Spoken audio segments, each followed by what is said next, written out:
Hello guys! Hello Leo! Welcome dito sa aking channel, Kapalaran 888, para sa lahat ng Leo friends natin na nanonood sa linggong ito or sa araw na ito. Okay Leo, kunin ko yung lahat ng cards na gusto mong lumabas dito. Okay, first 3 cards natin. Unang baraha, blessing on the children, a blessing on your health, and Morrigan's blessing of peace after battle. Wow, 4610. So Leo, first card, manifestation. Sa linggong ito, makakaramdam ka na sobra-sobra kang blessed sa pagkakaroon ng anak mo. Or sa anak mo. Magkakaroon ka ng biyaya galing sa iyong anak. Pwede yung anak mo is na nagkaroon ng isang stable na trabaho. Yung anak mo is nakapag-asawa ng sobrang mabait, sobrang mayaman, sobrang blessings yung anak mong ito. Yung anak mo is sobrang mabait, sobrang lahat ng parang minamanifest mo or pinagpipray mo sa anak mo ay posibleng naandun na sa kanya. Comment down below if resonated ka. Or pwedeng hindi mo to anak, pwedeng pamangkin, apo, or kung sino man to na medyo bata pa. Second is a blessing in your health. So, may posibleng healing sa health natin. Healing health, financial, emotional, spiritual health, or psychological, pwede yan. So, lahat ng related sa health mo, health issues, ay posibleng magkaroon ng healing sa linggong ito. And ito yung pinakamaganda. Kasi itong barahang to ay napakaganda. Kasi sinasabi na magkakaroon ka ng peace of mind after ng pagsubok mo. 'Di ba? So, kung may mga problema ka, like for example, ang dami mong iniisip financially, emotionally, for the past few months, nandito na sa completion kasi 6 plus 4 is 10. So, complete na siya, achieve mo na siya. So, sinasabi na abot kamay mo na yung pangarap mo, lahat ng pinagdaanan mo, matatanggap mo. Kung ano yung nangyari, kung ano yung naganap. So, if either nanalo ka, natalo ka sa laban, tanggap mo to. Okay? So, magkakaroon ka ng peace after ng pagsubok mo. Okay. Patience and planning. So, yun. If ever naghihintay ka ng pera sa linggong ito, or naghihintay ka ng promotion sa trabaho, Leo, or naghihintay ka na kung ano mang hinihintay ito, sinasabi ng barahan na kailangan mo ng pasensya. Okay? Magkaroon ka ng pasensya and make sure na huwag tayong maging aggressive sa linggong ito. And B chakra, may new beginnings na darating sa buhay mo. May excitement. So, makakaramdam ka ng excitement sa linggong ito. Makakaramdam ka ng passion. Makakaramdam ka ng sobrang kilig. Or sobrang excitement siya. Kasi, yung matagal mo nang hinihintay, ay posibleng, ayun nga, abot kamay mo na. 'Di ba? Friendship. So, yun.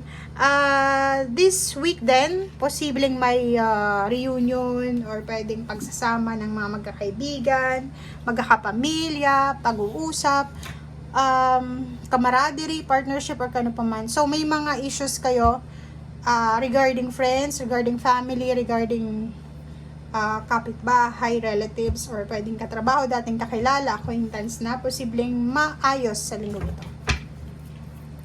So, yung mga inaalala mo na issues ay posibleng matapos na.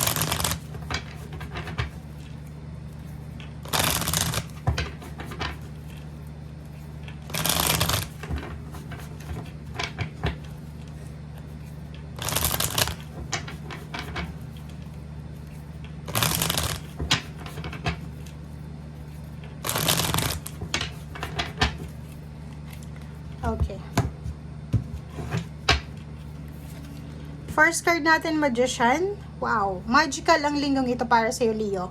So, etong Magician na to is parang sinasabi sa'yo na hawak kamay mo na yung pangarap mo. Malapit na. Or kung ano man tong sisimulan mo sa linggong ito, eto yung magdadala ng magic sa buhay mo. So, for example, magsisimula ka ng career, bagong mindset, bagong healthy regimen, bagong relationship, bagong baby, or ano pa man. Sinasabi ng barahan na ito yung magdadala sa'yo ng magic sa buhay mo. Judgment card.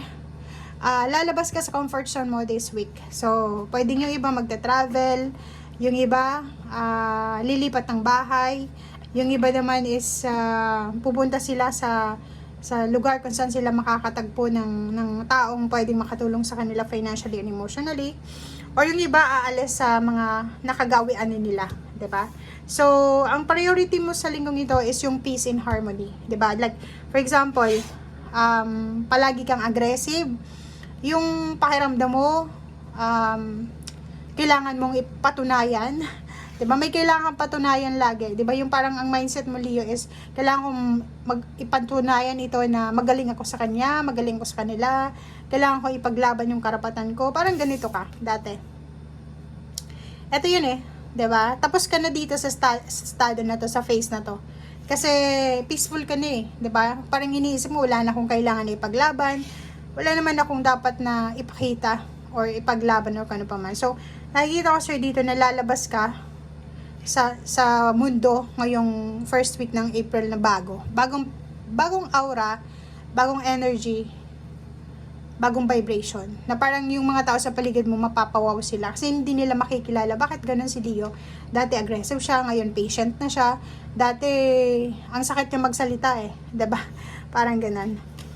So yun, 4 stability, 4 of wands. So yun, etong 10 of swords tsaka etong Morrigan's blessings, pareho lang sila. Okay? So it's a double confirmation guys na posibleng magkaroon ng stability, security sa family mo. May mga issues na posibleng matapos na, emotional, financial issues, or family issues.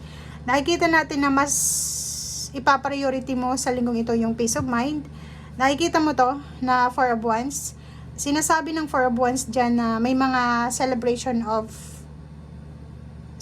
ng friendship, celebration ng with family, reunion, celebration of love, success. May mga ikakasal, may wedding anniversaries, monthsaries, or kung ano man to na posibleng stability sa pamilya. Okay? So, this week, may mga closure, double closure, may mga issues na posibleng kailangan mo ng takasan or alisan.